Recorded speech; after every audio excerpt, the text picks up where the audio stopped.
Hello, beloved. This is Francis Aban, and today I want to share something profound with you.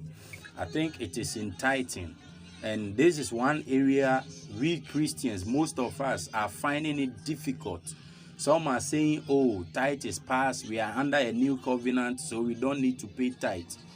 Well, others too are saying that we should pay it. So any which way, the word of God is the final say. So today we will go through the word of God, and then we will look at something. But I personally believe I'm a tither. I tithe myself, and I believe as a Christian you should even tithe more than 10%, because under the new covenant tithe is not compulsory, but you are supposed to tithe. And you know, Abraham's time, Abraham tithed to Melchizedek. And so as a believer, it is not under the law that the tithe started. Tithe was there even in Cain and Abel's time. So you need to tithe as a believer. I believe in tithing, but I think there are certain ways some men of God are extracting money from followers of Christ that I personally think it is not right. You know, you have to tithe. I believe in tithing. I tithe myself. But I believe that tithing shouldn't be compulsory, because under the new covenant, you have to give out of love. And when you read Hebrews chapter 11, there are so many things, especially verse 6. It tells you about how you need faith before you can come to Christ. You need faith before you can follow God. So before you tithe, you have to do it out of faith. Other scholars teach to do it willingly, which I believe it is true. You have to do it out of love. And I also believe that tithe is very essential in every Christian's life. So I will let us to read something in Malachi chapter 3. I think it starts from verse 7, but I'll go to verse 10. That is where I want us to base our teachings today. And 10 reads in the New King James Version, "Bring ye all the tithe into the storehouse, that there may be meat in my house. And prove me now, hear it, saith the Lord of hosts, if I will not open you the windows of heaven, and pour you out a blessing, that there shall not be room enough to receive." So purposely, we are supposed to tithe so that the men of God will get money to advance the kingdom business, because you need money in this kingdom business.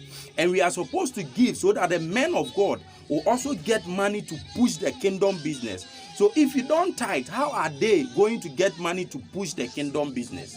That is a question you and I are supposed to answer.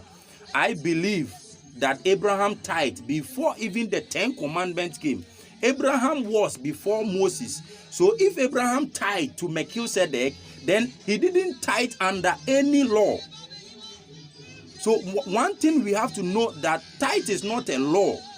It is something that Abraham did, that we also, as descendants of Abraham, that we share the same blessing under the Abrahamic covenant, we are supposed to also tithe.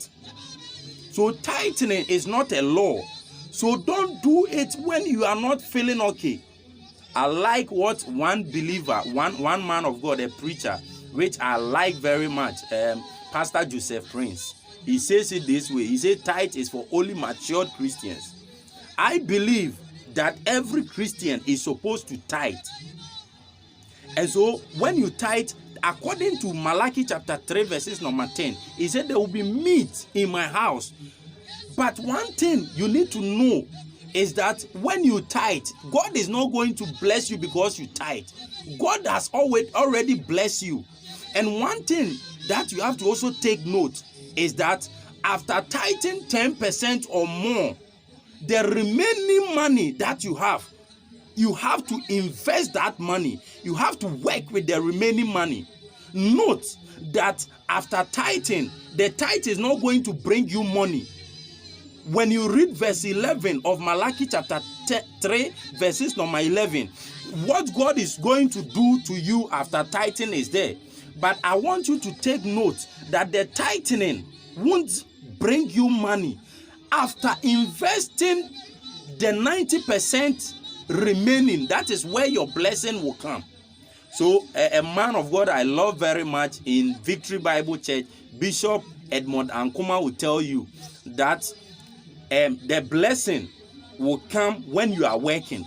Because after tithing the 10%, you don't expect God to bless you when after tithing you go and sleep.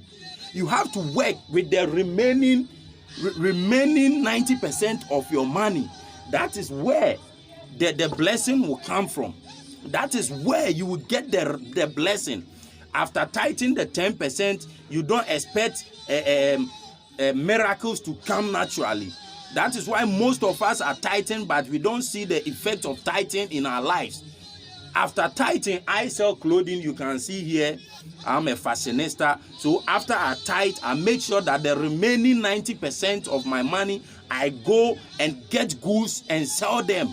And I know that is where God is going to bless me. So after tithing, I don't expect the things to come here supernaturally. I know I have to go and get them out of love. And I know by doing so is what God is going to bless me. So I don't have to tithe and sleep. After tithing, you go and work with the remaining of the money. So some men of God say you sow seed sowing. Well, I believe that the 90% after taking your tithe out is what you have to sow. It is not the 10% that you are going to give that is sowing, that you are giving to God. Your offerings is a giving you give to God. So now the remaining 90%, that is where you have to plant it. You have to sow it so that blessing will come out of that 90%. I hope somebody is getting this right. I hope you are getting me right. I want you to understand the basis of the tithing so that you will be blessed.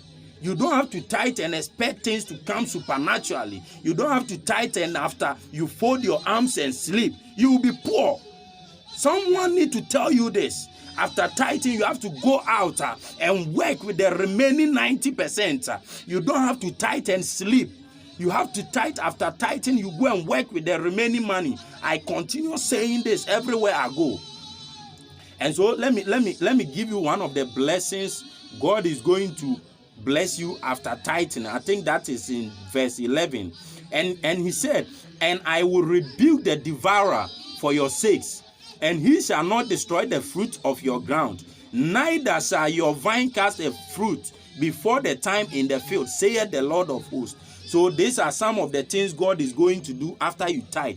He said he will rebuke the devourer for your sakes, and he shall not destroy the fruits of your ground. So any monitoring spirit after tithing, that is what God is going to take care of. Now God is going to take care of your enemies after tithing. He is not going to give you money after tithing. You have to work with the remaining 90%. So that God will, through the 90%, bless you. You have to sow the remaining fruit. Before it was fruit because most of our forefathers were farmers. And now there are so many businesses. You can be a banker, you can be a fashionista, and you accrue your wealth through collection of money. And that is when you have to calculate 10% or more. Because we are under a new covenant and it shouldn't be a law. You should give willingly. So I hope this will bless somebody. I hope it blesses you. Thank you very much for listening. God bless you. My name is Francis Aban.